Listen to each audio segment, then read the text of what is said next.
nombreuses personnes se posent légitimement des questions à propos de toute la symbolique occulte volontairement mise en avant par l'industrie du divertissement. Pourquoi donc afficher aux yeux de tous quelque chose censé rester secret? Pourquoi dévoiler ainsi les arcanes du pouvoir? Voici quelques pistes de réflexion.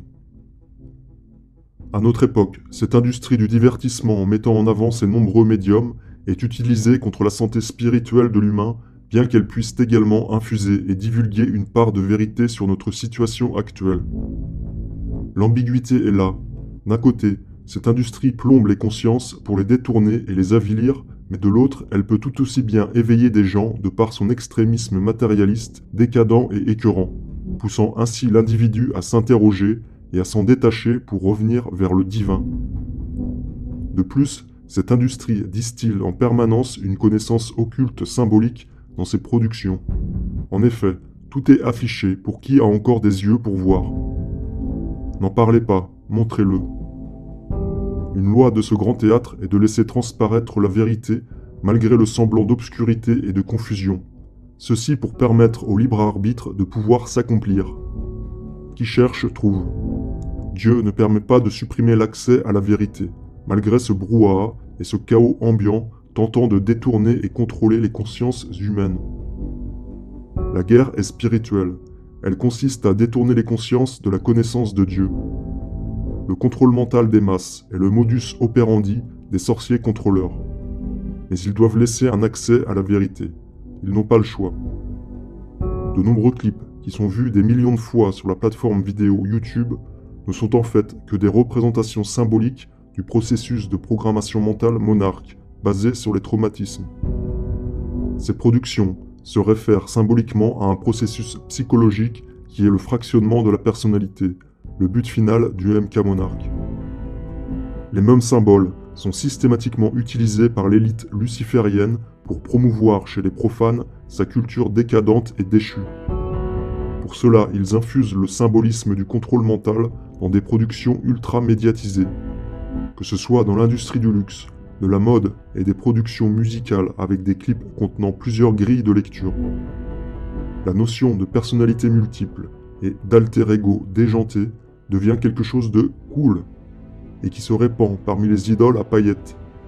Le but étant de créer une sorte de culture MK hégémonique et incontournable comprenant une esthétique et des symboles désormais omniprésents dans les médias. Le tout évidemment emballé dans du divertissement attractif et addictif. Inconsciemment, la jeune génération associe donc cet occultisme vulgarisé et simplifié à quelque chose de positif, à une mode, à un modèle à suivre. Des symboles lucifériens tels que le triangle et l'œil unique apparaissent de plus en plus dans le monde profane. Nous acclamons, réclamons et consommons ces suggestions démoniaques. Et ainsi, nous validons inconsciemment toute une culture luciférienne, comme quelque chose de bon pour nous. Nous aimons notre musique, nous aimons nos programmes de télévision, nos dessins animés et nos jeux vidéo. Nous aimons des contenus qui très souvent affichent clairement une nature luciférienne. De ce fait, notre libre arbitre choisit ainsi délibérément de consommer la soupe du diable, car sucrée à souhait. L'industrie musicale connaît parfaitement le schéma qui consiste à alimenter une jeunesse influençable en demande de contenus toujours plus extrêmes. Tandis que le public devient de plus en plus insensible aux choses qui se mettent en place, les clips deviennent de plus en plus explicites en exposant ouvertement le sujet du contrôle mental basé sur les traumatismes. Et cela, sans aucune censure, bien qu'il s'agisse là sans doute de la pratique la plus ignoble au monde.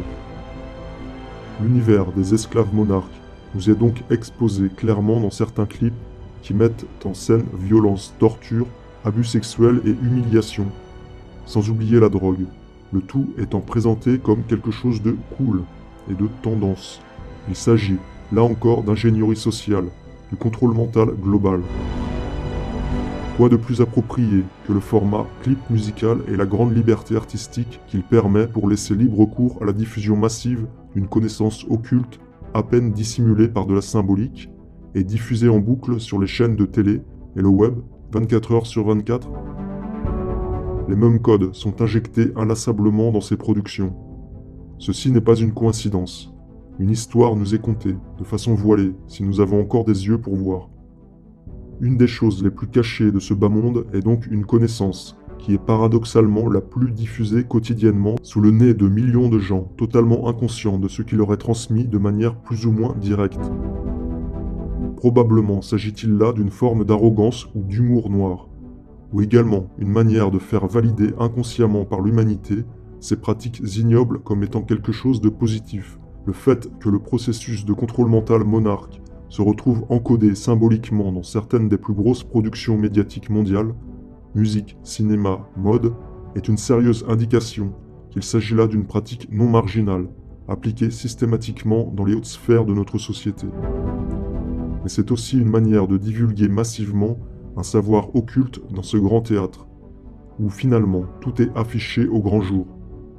Il y a des lois avec un grand L au-dessus des lois de ce monde que la religion sans nom se doit de respecter impérativement.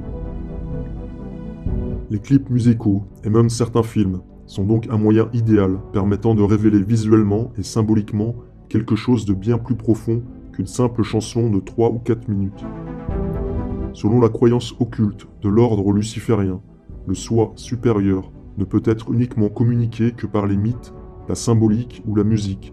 Ceci afin de pouvoir pénétrer efficacement l'inconscient.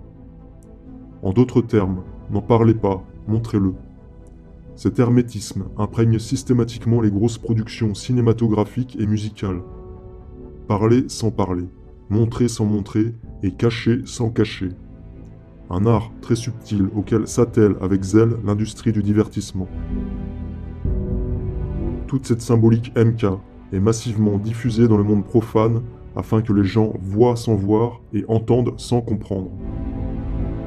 Les sorciers contrôleurs se prennent pour des dieux. Ils transmettent ainsi leur « lumière » de manière plus ou moins codée avec des productions de divertissement contenant un double sens et des symboles explicites véhiculant une doctrine occulte finalement exposée aux yeux de millions de profanes.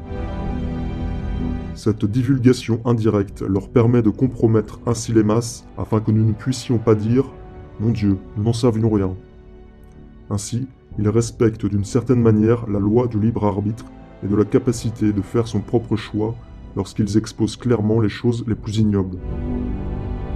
Pour ce qui est de la pédocriminalité institutionnelle, le fait d'accepter des mensonges systématiques et d'abandonner ainsi les petites victimes à leur sort, tandis que les évidences deviennent aujourd'hui de plus en plus flagrantes, fait que les gens deviennent moralement complices de ces crimes, en ne réagissant pas et en laissant faire.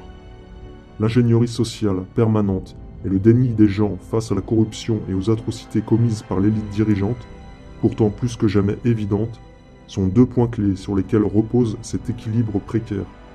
Équilibre permettant de faire en sorte que l'opinion publique ne bascule pas totalement, tout en la compromettant. Car il est clair qu'aujourd'hui, tout est révélé et exposé pour qui fait le choix de chercher par lui-même en s'émancipant des programmes d'ingénierie sociale.